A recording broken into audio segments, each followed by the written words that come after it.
audit. Who is we?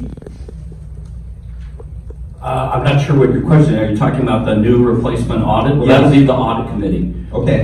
Kurt Braden and members of the audit committee, we're collecting recommended auditing firms. This is something that just happened within the last few days. Well, I will tell you, I was involved in the process before at Jane Tipton's request on selecting an audit firm and did a lot of research on that. Now, the responses to that were that basically the financial statements were not prepared to be audited. They were, quote unquote, unauditable.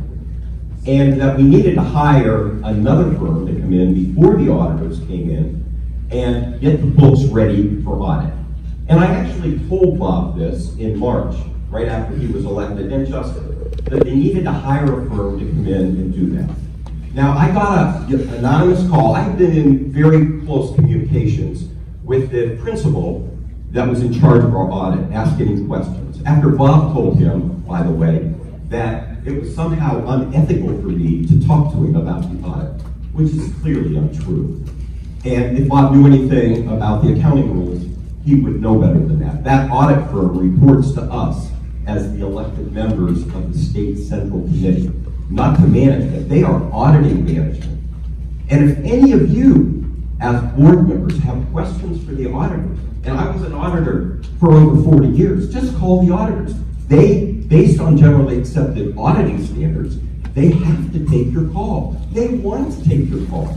They want whistleblowers. If an employee comes in and wants to whistleblow and is afraid of their position, the auditors have to talk to that person. That is generally accepted auditing standard. So the problem that we have, and I got an anonymous call, and he told me not to say who it was, from CLA, who told me why they're not doing the audit. And the reason they're not doing the audit is twofold. One is that the records were auditable. They pulled out of the field and told management to hire a firm to get the audit records auditable. And they did this soon after, they started the audit sometime after July 4th, and they immediately realized the problem, which I had told Bob about before, that the audits were not suitable for audit. And you have to understand, the auditors can't come in and adjust the financial statements and then audit their own work. That would mean they were not independent and can't audit their own work. So that's why a separate firm has to come in to do that. And unfortunately, management did not take. Mark, we have a point of order, Mr. Johnson. Now we do. Are we going to go on and listen to this man for the next half hour? Yes. Mark, do you have a question, or is there? Yeah, I do have a question, but I want to lay some groundwork. The other thing that the firm told me is that they didn't want to do the audit because Bob was trying to prevent them from auditing 2017 and 2018, when we know, based on an email provided by management to the Fiscal Review Committee in May, that there were material misstatements in the financial statements in 2017 and 18 related to the write-off of a $640,000 receivable that I recognized and told the Fiscal Review Committee about in March. I actually told management about it in March. Then the management went ahead and wrote off the financial statements and tried to hide that fact from the Fiscal Review Committee. And anybody on the Fiscal Review Committee, if they're honest, will say that if I hadn't asked the question, we wouldn't know about it. So the problem is that we need to get the chairman out of the doing. Mark, a point of order, Mr. Dickey. You know, he should be asking his question and not asking out a lot of what I know to be misinformation. Correct record.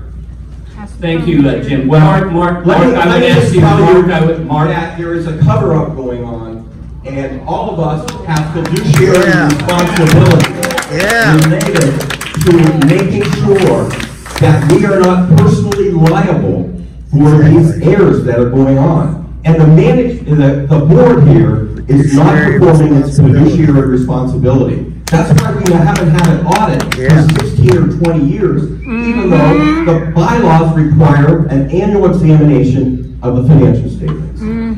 This fiduciary responsibility. Mark, I have to ask you, we've had two members that asked you, that you're off the agenda. You have a question to you, you're welcome to ask my a question to you is, now that I've given you this background, what are we going to change about selecting an audit firm? And are you going to get involved, and are you going to try to prevent this firm from auditing 17 and 18, where you have already told us that there were material errors in the financial statements? There was a $1.7 million adjustment to quote-unquote retained earnings in 2017. What are you going to do about that? Are you going to have those 17 and 18 financial statements? And I say you, but I think this committee needs to decide whether those years are going to be audited.